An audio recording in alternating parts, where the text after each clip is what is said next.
After being crowned national champions last January, Michigan has seen some unprecedented change. Jim Harbaugh, head coach, gone to the NFL.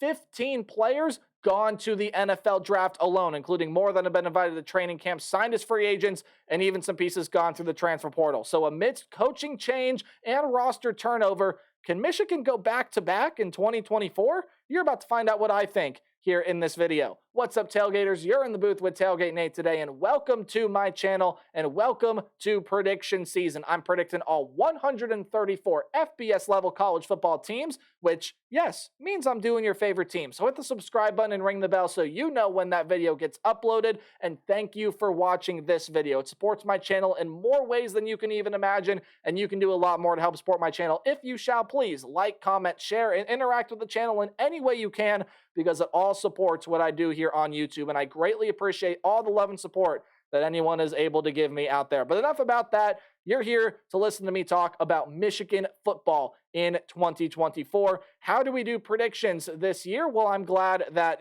you asked. We're going to go through a team's offense, a team's defense, and finally, at the end of it all, we will go ahead and predict game by game the Michigan football schedule for 2024. Hey, sounds like a good time to me. I hope you're in for a treat, because we're going to talk about the national champions from last season. A couple footnotes before we do. The offensive and defensive stats for a team are going to be right here, as according to what you see on the top of your screen, and below the team's logo, for your viewing pleasure, of course, I have put the team's coaching staff. So with all that out of the way, now we can talk about Michigan football from last season, because, hey, they were the national champs last year. How can you not talk about them? They were 15-0, crowned the kings of college football, but there is a ton of overturn both offensively and defensively. Offensively, this is a team that was led by their quarterback in J.J. McCarthy. 2,991 yards, 22 touchdowns, and 4 interceptions on 72.3% completion percentage last year. He has gone to the NFL. He is now with the Minnesota Vikings. So who will be taking over the quarterback spot for J.J. McCarthy this year?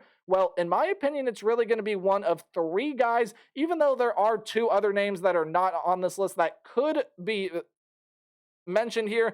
I believe that it's going to end up being one of these 3 guys that ends up taking the reins here. Alex Orji is the front runner right now, according to ourlads.com, but rumblings of Davis Warren earning that starting job are getting more and more serious, and then former Indiana quarterback Jack Tuttle is there as well. A couple other names that I'll just mention here: Jaden Denegal, who's a redshirt sophomore, and then a freshman in Jaden Davis.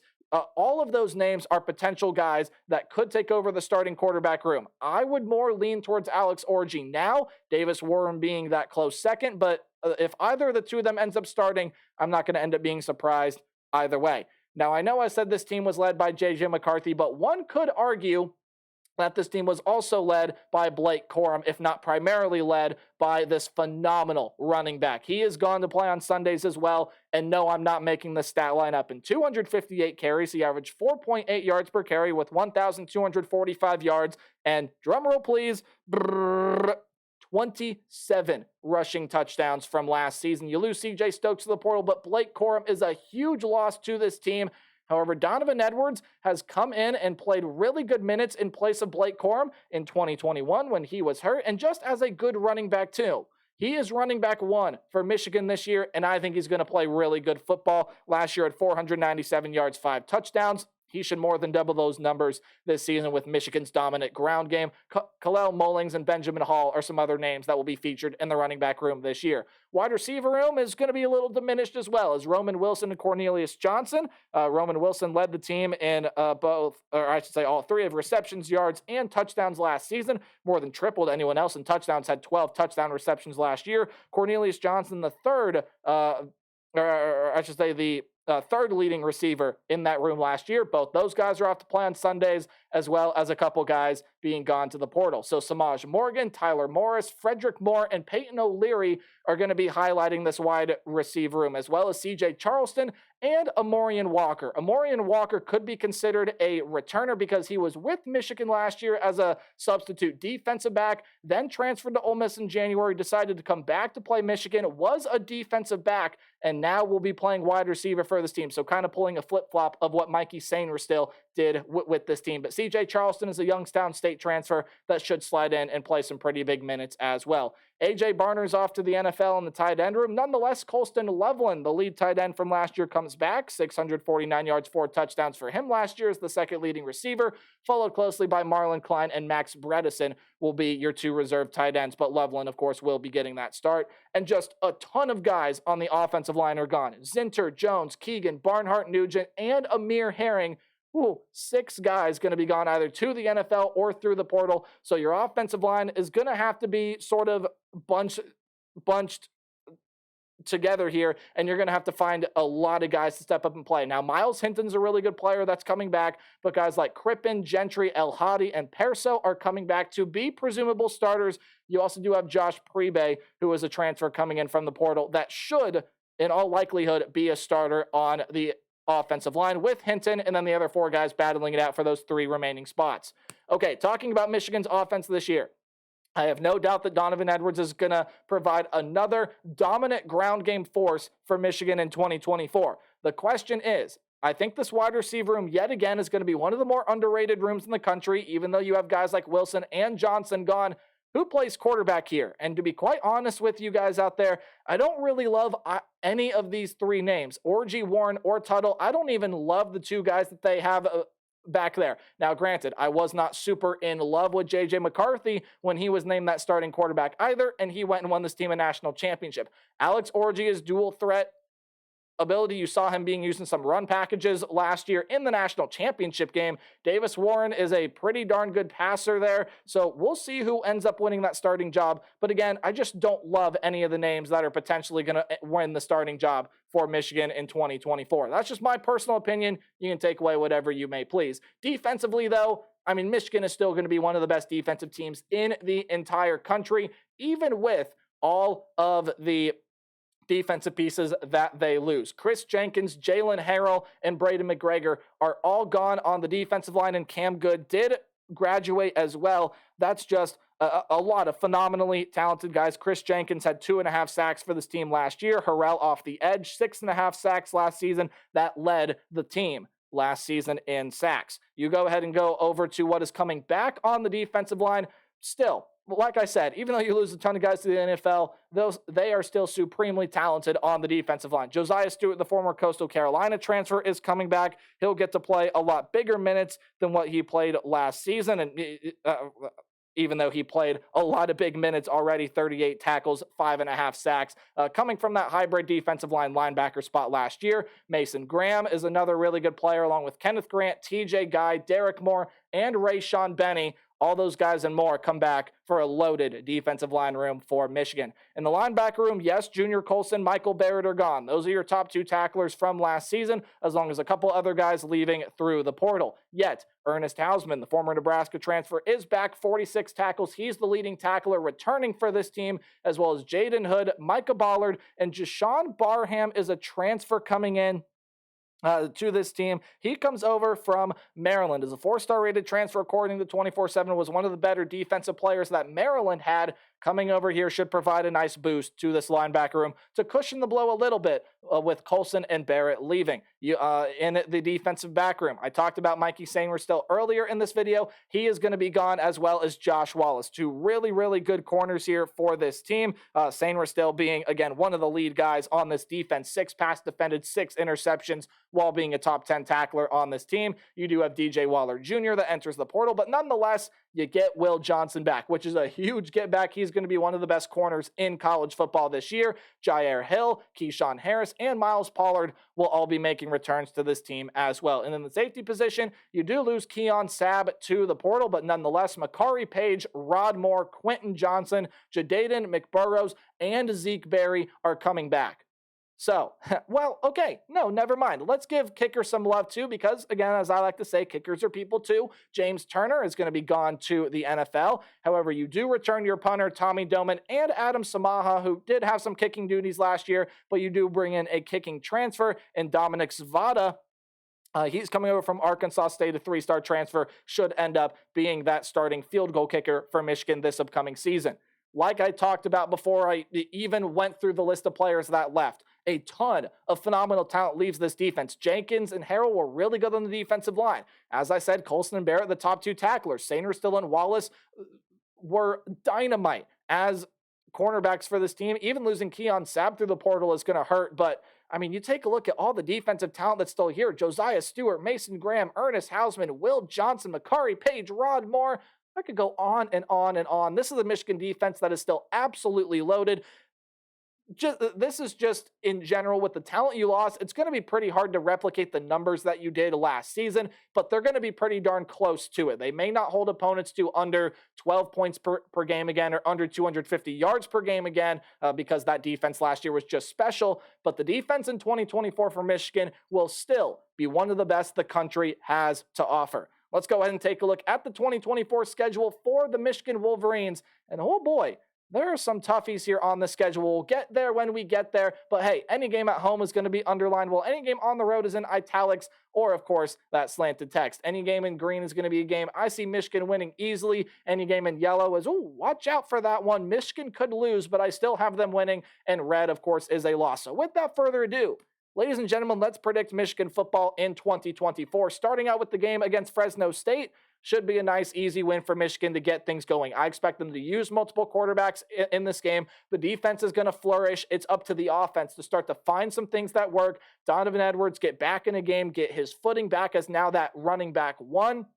But again, it's all about the quarterback position. Nail that down in week one because you got a huge game coming up here in week 2 against Texas. And I don't care okay, this is going to sound very, very pessimistic of me. It's just because I think Texas is that good. I don't care how good the quarterback for the Michigan Wolverines looks in that week 1 matchup, whether it's Warren or Orji or anyone else that happens to get that start. I just don't think that Michigan's going to be able to beat Texas. I think Texas is a highly explosive offense that has a really darn good defense, especially on that defensive front 4, where they added a ton of exceptional transfers with all the losses Michigan has on the offensive line. I think it's going to take some time to figure that out. I think Texas is going to be able to take advantage of that. And Quinn Ewers by far supersedes any quarterback that Michigan is going to be able to field. He will make more plays. Michigan will give Texas a fight. That defense is going to be really, really good. They're going to be able to stop Texas on a couple of occasions, but I don't think the Michigan quarterback situation has it figured out quite yet. Texas wins that game in the Big House to even Michigan's record at 1-1 on the season. However, they should come back the next week and beat Arkansas State with relative ease before entering conference play, where you have to face one of the new teams in the Big Ten Conference, the USC Trojans. The offense I still expect to be really, really good here for USC, with Miller taking over at quarterback, Zachariah Branch is coming back, and you have a ton of phenomenal weapons there, but defense is the focus for USC this season. How much better will that defense be? It held USC from a playoff berth a couple of seasons ago when they ended up losing to Utah in the Pac-12 championship game. Last year was just their ultimate downfall when the team fully collapsed. This year, it's supposed to be a focus of Lincoln Riley's staff. You got DeAnton Lynn to go be your defensive coordinator, which I think is a pretty darn good hire. I just don't think that you're going to be able to outduel Michigan defensively. And by this point, I think the Michigan quarterback room is going to start to get going a little bit. And again, they have a lot of really good weapons, but I think the key in this game is Donovan Edwards. He will take over. He will dice through this USC defense, and Michigan will win a close one at home against the USC Trojans. Minnesota is one of those interesting teams to try to figure out here for 2024 because I think they could be a real big surprise, a real big disappointment, or they could just as easily meet expectations that everyone are putting them at, which is around that 7-5, 8-4, maybe even 6-6 type range. I think Michigan is far superior a team to Minnesota, especially defensively. The Golden Gopher offense just won't be able to get much going, and Michigan wins that game in Week 5 against Minnesota. On the road, hey, how about this, huh? A rematch of the national championship game in Husky Stadium now.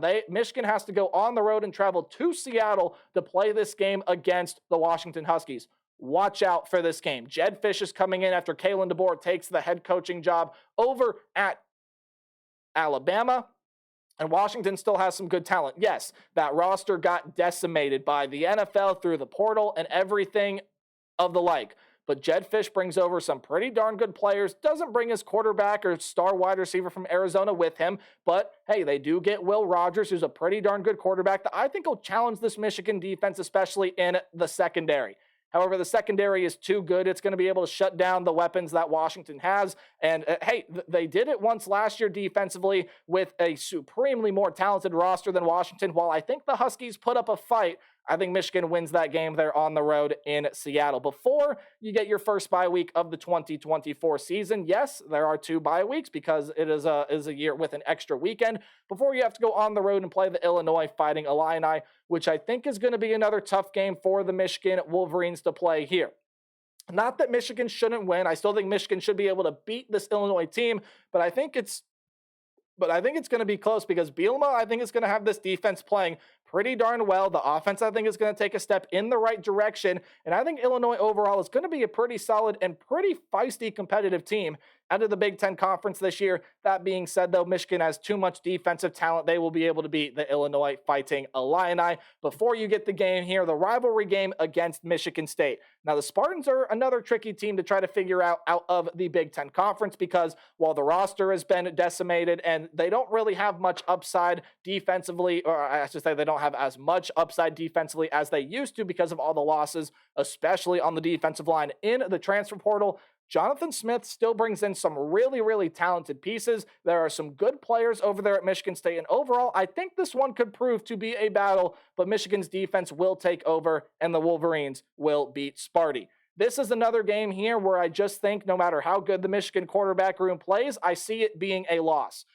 Michigan's defense is going to be really, really good. I don't think they are going to be good enough to slow down as much as they may need to some of these more explosive offenses they will face, like Texas and like Oregon here. Oregon's got a ton of really, really good weapons. Dylan Gabriel is a phenomenal quarterback coming over from the Oklahoma Sooners, and that defense is going to continue to get better and better and better with Oregon. Oregon matches up really well with Michigan, so even though this game again is at home, I see Oregon going on the road and being able to pull off this win against the Michigan Wolverines. However, your next 2 games should be wins. I got you winning on the road against Indiana, Kurt Cignetti's first year. We'll see how that one goes. Indiana's got some solid talent, but Michigan will outmatch them. Your second bye week comes, and then you will beat Northwestern in a warm-up game before you have to go on the road and play in the Horseshoe against your arch rival in that team just south of you in Columbus. Now, Ohio State is a team that has one of the best rosters in college football. They have lost to Michigan for the past 3 seasons, and they had to go watch their arch rival win a national championship last year. Michigan has the defensive pieces to compete, but when Ohio State has the best 1-2 punch at running back, one of the best wide receiver rooms in the country, a really experienced quarterback, and again, much like Michigan, one of the best defensive rosters in the entire country, you take a look there, the defenses, I think, are going to be good enough to cancel themselves out. Donovan Edwards will have his time, will have some big plays. He is the Buckeye killer after all, has made big plays against the Buckeyes every single year, but Ohio State is too talented this year. Michigan with a quarterback room that I don't have a lot of confidence in as much as I did with J.J. McCarthy. Ohio State will finally beat the Michigan Wolverines, handing them their 3rd loss of the year, and that's where I see Michigan falling here. I got them at 9-3. Now, I do understand that this could be pretty pessimistic because, again, me personally, I'm just not in love with this quarterback room. If one of the quarterbacks happens to explode, Michigan is going to win one of these 3 big games. I think 10-2 is, again, maybe a little more likely than 9-3. I might be a little more pessimistic on Michigan than most, but 9-3 still could potentially be good enough to hang right around that playoff conversation. If it is 10-2, they very well likely will be heading back to the college football playoff to defend their national championship. But let me know what you guys think about Michigan in the comment section below. And as always, remember to play hard, but tailgate harder. Hey, Ole Miss, you're on the cards next. Goodbye.